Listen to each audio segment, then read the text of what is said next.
श्री कृष्ण गोविंद हरि मुरारी, हे नाथ नारायण वासुदेव। ओम नमो भगवते वासुदेवाय। ओम नमो भगवते वासुदेवाय। ओम नमो भगवते वासुदेवाय। ओम नमो भगवते वासुदेवाय। सच्चिदानंद रूपाय विश्वोत्पत्त्यादि हेतवे तापत्रय विनाशाय श्री कृष्णाय वयं नमः। सच्चित आनंद स्वरूप परमात्मा जो सृष्टि की उत्पत्ति, पालन और संहार करता है तथा जीवों के आध्यात्मिक, आदि दैविक, आदि भौतिक तापों को नष्ट करने वाले तथा उनके मानसिक, शारीरिक और भौतिक दुखों को दूर करने वाले हैं, उन श्री कृष्ण भगवान को हम नमस्कार करते हैं। श्री कृष्ण गोविंद हरे मुरारी, हे नाथ नारायण वासुदेव। श्रीमद्भागवत एकादश स्कंद अथैकत्रिंशोऽध्यायः। श्रीशुक उवाच अथ तत्रागमद् ब्रह्मा भावान्या च समं भव महेन्द्र प्रमुखा देवा मुनयः सप्रजेश्वरा पितर सिद्ध गंधर्वा विद्याधर महोरगा चारणा यक्ष रक्षांसि किन्नराप्सरसो द्विजा द्रष्टु कामा भगवतो निर्याणं परमोत्सुकाः गायन्तस्तश्च गृणन्तश्च शौर्यै कर्माणि जन्म च। श्री भगवान का स्वधाम गमन। श्री सुखदेव जी कहते हैं, परीक्षित, दारुक के चले जाने पर ब्रह्मा, शिव जी, पार्वती, इंद्र आदि लोकपाल, मरीचि आदि प्रजापति, बड़े बड़े ऋषि मुनि, पितर, सिद्ध गंधर्व, विद्याधर, नाग, चारण, यक्ष, राक्षस, किन्नर, अप्सराएं तथा गरुड़ लोक के विभिन्न पक्षी अथवा मैत्रेय आदि ब्राह्मण भगवान श्री कृष्ण के परम धाम प्रस्थान को देखने के लिए बड़ी उत्सुकता से वहां आए। वे सभी भगवान श्री कृष्ण के जन्म और लीलाओं का गान अथवा वर्णन कर रहे थे। उनके विमानों से सारा आकाश भर सा गया था। वे बड़ी भक्ति से भगवान पर पुष्पों की वर्षा कर रहे थे। सर्वव्यापक भगवान श्री कृष्ण ने ब्रह्मा जी और अपने विभूति स्वरूप देवताओं को देखकर अपने आत्मा को स्वरूप में स्थित किया और कमल के समान नेत्र बंद कर लिए। भगवान का श्री विग्रह उपासकों के ध्यान और धारणा का मंगलमय आधार और समस्त लोकों के लिए परम रमणीय आश्रय है। इसलिए उन्होंने योगियों के समान अग्नि देवता संबंधी योग धारणा के द्वारा उसको जलाया नहीं, सशरीर अपने धाम में चले गए। उस समय स्वर्ग में नगाड़े बजने लगे और आकाश से पुष्पों की वर्षा होने लगी। परीक्षित, भगवान श्री कृष्ण के पीछे पीछे इस लोक से सत्य, धर्म, धैर्य, कीर्ति और श्री देवी भी चली गईं। भगवान श्री कृष्ण की गति मन और वाणी के परे हैं। तभी तो जब भगवान अपने धाम में प्रवेश करने लगे तब ब्रह्मादि देवता भी उन्हें न देख सके। इस घटना से उन्हें बड़ा ही विस्मय हुआ। जैसे बिजली मेघमंडल को छोड़कर जब आकाश में प्रवेश करती हैं तब मनुष्य उसकी चाल नहीं देख पाते, वैसे ही बड़े बड़े देवता भी श्री कृष्ण की गति के संबंध में कुछ न जान सके।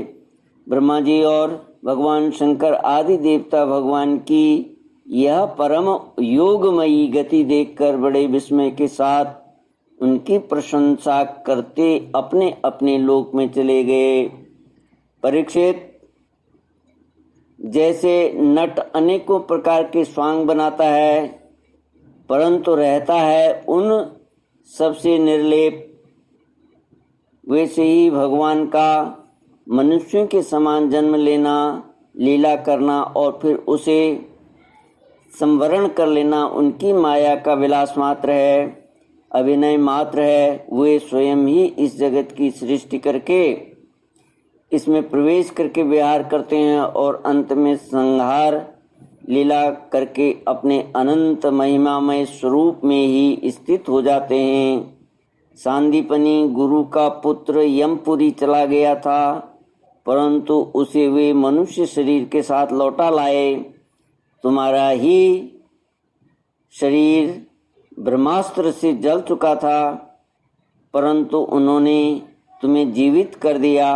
वास्तव में उनकी शरणागत वत्सलता ऐसी ही है। और तो क्या कहूँ, उन्होंने कालों के महाकाल भगवान शंकर को भी युद्ध में जीत लिया और अत्यंत अपराधी अपने शरीर पर ही प्रहार करने वाले व्याध को भी सदैव स्वर्ग भेज दिया। प्रिय परीक्षित, ऐसी स्थिति में क्या वे अपने शरीर को सदा के लिए यहाँ नहीं रख सकते थे? अवश्य रख सकते थे। यद्यपि भगवान श्री कृष्ण संपूर्ण जगत की स्थिति, उत्पत्ति और संहार के निरपेक्ष कारण हैं और संपूर्ण शक्तियों के धारण करने वाले हैं, तथापि उन्होंने अपने शरीर को इस संसार में बचा रखने की इच्छा नहीं की। इससे उन्होंने यह दिखाया कि इस मनुष्य शरीर से मुझे क्या प्रयोजन है। आत्मनिष्ठ पुरुषों के लिए यही आदर्श है कि वे शरीर रखने की चेष्टा न करें। जो पुरुष प्रातःकाल उठकर भगवान श्री कृष्ण के परम धाम गमन की इस कथा का एकाग्रता और भक्ति के साथ कीर्तन करेगा उसे भगवान का वही सर्वश्रेष्ठ परम पद प्राप्त होगा। इधर दारुक भगवान श्री कृष्ण के विरह से व्याकुल होकर द्वारका आया और वसुदेव जी तथा उग्रसेन के चरणों पर गिर गिर कर उन्हें आंसुओं से भिगोने लगा। परीक्षित, उसने अपने को संभाल कर यदुवंशियों के विनाश का पूरा पूरा विवरण कह सुनाया। उसे सुनकर लोग बहुत ही दुखी हुए और मारे शोक के मूर्छित हो गए। भगवान श्री कृष्ण के वियोग से विवल होकर वे लोग सिर पीटते हुए वहाँ तुरंत पहुँचे जहाँ उनके भाई बंधु निष्प्राण होकर पड़े थे। देवकी, रोहिणी और वसुदेव जी अपने प्यारे पुत्र श्री कृष्ण और बलराम को न देखकर शोक की पीड़ा से बेहोश हो गए। उन्होंने भगवत विरह के से व्याकुल होकर वहीं अपने प्राण छोड़ दिए। स्त्रियों ने अपने अपने पतियों के शव पहचान कर उन्हें हृदय से लगा लिया और उनके साथ चिता पर बैठकर भस्म हो गईं। बलराम जी की पत्नियां उनके शरीर को, वसुदेव जी की पत्नियां उनके शव को और भगवान की पुत्रवधुएं अपनी पतियों की लाशों को लेकर अग्नि में प्रवेश कर गईं। भगवान श्री कृष्ण की रुक्मणी आदि पटरानियां उनके ध्यान में मग्न होकर अग्नि में प्रविष्ट हो गईं। परीक्षित, अर्जुन अपनी प्रियतम और सखा भगवान श्री कृष्ण के विरह से पहले तो अत्यंत व्याकुल हो गए। फिर उन्होंने उन्हीं की गीता उक्त और उपदेशों का स्मरण करके अपने मन को संभाला। यदुवंश के मृत व्यक्तियों में जिनको कोई पिंड देने वाला न था, उनका श्राद्ध अर्जुन ने कर्म से विधि पूर्वक कराया। महाराज, भगवान के न रहने पर समुद्र ने एकमात्र भगवान श्री कृष्ण का निवास स्थान छोड़कर एक ही क्षण में सारी द्वारका डुबो दी। भगवान श्री कृष्ण वहाँ अब भी सदा सर्वदा निवास करते हैं। वह स्थान स्मरण मात्र से ही सारे पाप तापों का नाश करने वाला और सर्व मंगलों को भी मंगल बनाने वाला है। प्रिय परीक्षित, पिंडदान के अनंतर बची खुची स्त्रियों, बच्चों और बूढ़ों को लेकर अर्जुन इंद्रप्रस्थ आए। वहां सबको यथा योग्य बसाकर अनिरुद्ध के पुत्र वज्र का राज्याभिषेक कर दिया। राजन, तुम्हारे दादा युधिष्ठिर आदि पांडवों को अर्जुन से ही ये बात मालूम हुई कि यदुवंशियों का संहार हो गया है। तब उन्होंने अपने वंशधर तुम्हें राज्य पद पर अभिषिक्त करके हिमालय की यात्रा की। मैंने तुम्हें देवताओं के भी आराध्य देव भगवान श्री कृष्ण की जन्म लीला और कर्म लीला सुनाई। जो मनुष्य श्रद्धा के साथ इसका कीर्तन करता है वह समस्त पापों से मुक्त हो जाता है।